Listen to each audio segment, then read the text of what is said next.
Qofforeen goomman zara facaafachuudha. Goommana ta'a jechuudha. Goomman zaras naa baasaa, goommanis naa ta'a.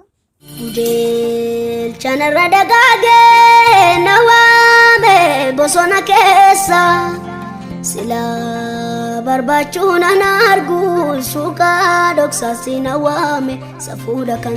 Keenya jirra jirtu nagaa keessanii nageenyi waaqayyoo isiniif haa baay'atu akkam jirtu nagaadha.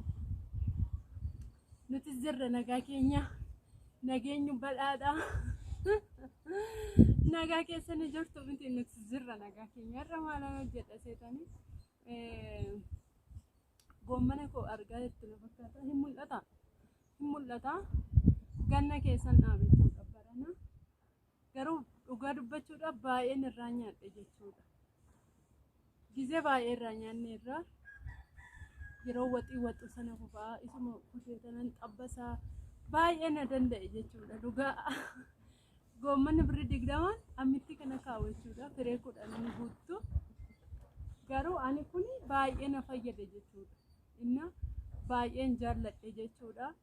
Kanaafuu maal yaade seetanii akkuma beektan lafa bal'aan qaba. Amma mana ijaarrutti jechuudha. Goommanatti dabaluufan jechuudha qofforee bishaan qaba waan ta'eef baambaa mana hibbii keessa kanaafuu nanoo baasa jechuudha tuubboodhaani hin qabata jechuudha. Goomman zaran dhaabaa jechuudha. Goomman zara facaasa jechuudha. Akkuma argitanii goommanni mana keessatti dhaabbattan immoo baay'ee tokko mi'aa. Dhugaa warri akkasittiin akka biyya keessattan akkas dallaa akkasii qabdani facaasaa goomman zaraa isinii margaa yoo bishaan qabaattan jechuudha. Yoo bishaan dallaa keessaa qabaattan isiniif marga jechuudha. Baay'ee bareedaadha. Baay'een jaalladhe jechuudha ani. Inna kunoo baay'ee qofforeetan jira. Isaan kun qabataniiru amma asitti kana gurii qofforeen jira jechuudha. Goomman zara facaasuudhaanidha. Inna akkuma argitanii qofforuu dhugaa dubbachuudha. Durbii yeroo hin jiru beeku garuu gaafa mana keessan ta'u waan hundaa dirqama hin bartu jechuudha. Dhugaa dubbachuudha. Ani durbiyyatti yeroon biyya maatii bira jiru jechuun mana baadiyyaa siiti harmee kun baadiyyaa jira malee namni na guddise kara katamaa jira jechuudha. Katamattan guddadhe jechuudha. Qofforuun beekun ture takka qofforee hin beeku dhugaa dubbachuudha. Garuu gaafa mana keessan ta'umma dirqama isin qofforsiisan dirqama isin hojjechiisan waan hundumaa isin hojjechiisa jechuudha manni keessan. Inni akkuma argitanii lamni hin jiru hojiidha akkanan gargaarree ofii kootiif amma kana lafti amma goggogee waan ta'eef bishaan obaaseera lafasaa akka jiidhu akkasittiin haala kananii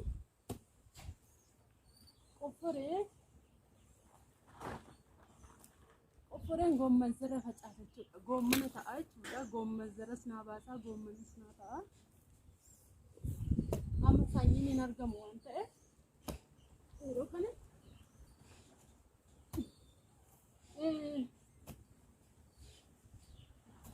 goomman zara facaasa jechuudha. Inna maatiin keenya warri baadiyyaa jiran akkanatti qotanii, aramanii, qofforanii waan meeqa ta'anis waaqa fidanii nuu laatu. Nuti yoo amitti kana qofforuun akkatti namatti ulfaatu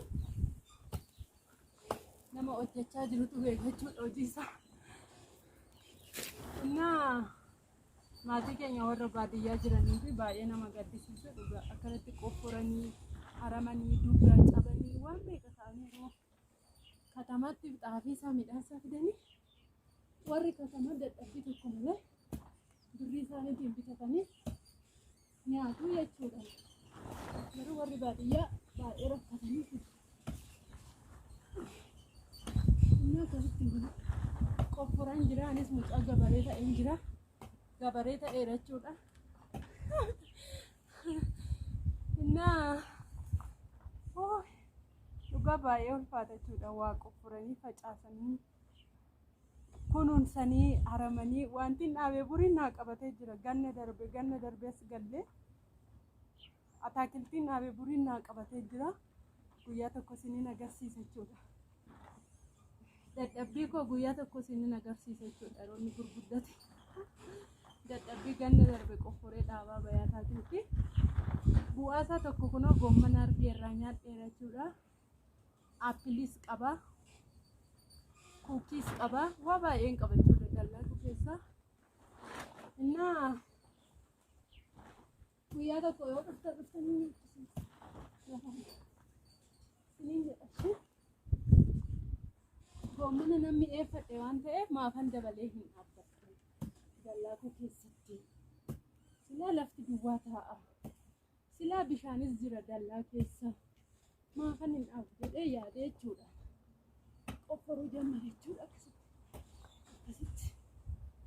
akkasitti kun lafa isaa bishaan obaaseera waan ta'eef akkuma salphaatti naa qoffuramaa jira na rakkisaa hin jiru.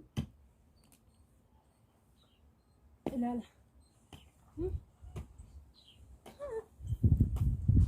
Innaa isinis akkanatti qofforaa ganna birraan jedhina bishaan qabdu taanaan qofforaati facaasa goommanni fa'a baay'ee ariitiidha. Goommanni fayyaa keenyaafis ariitiidha.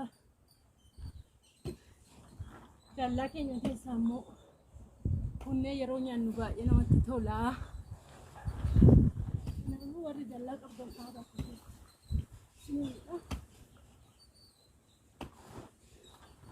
warroonni hojii koo kana jaallattanii like share naa godhaa. Warroonni gabaree ta'uu koo argaa jirtan warroonni jaallattan jechuudha. Hojii koo biyya arabaatiin gala jedhee hojiin tuffadhu wanumaan arginu hojjedha jechuudha. Nan qofforasii waan hundumaa nan hojjedha. Warri hojii koo kana jaallattan like share naa godhaa. Warroonni immoo chaanala kanaaf haaraa taatan immoo subscribe godhaa karaa chaanala kootitti dabalamaan isiniin jedha. Hordoftoota kiyya baay'een isin jaalladha. Baay'een isin kabaja. Isiniif galaata kakoo kanatti biyyoo qofforaan isiniin jedha. Innaa baay'een isin jaalladha. Baay'een isin kabaja. Like share naa godhaan isiniin jedha hordoftoota koo. Bye bye. Baay'een isin jaalladha. Baay'een isin kabaja. Warroonni hojii koo kana jaallattan like share naa godhaan isiniin jedha. Akkasitti kun oola dooma kana qofforaan jira. Baay'een isin jaalladha. Baay'een isin kabaja. Bye bye. Ciao.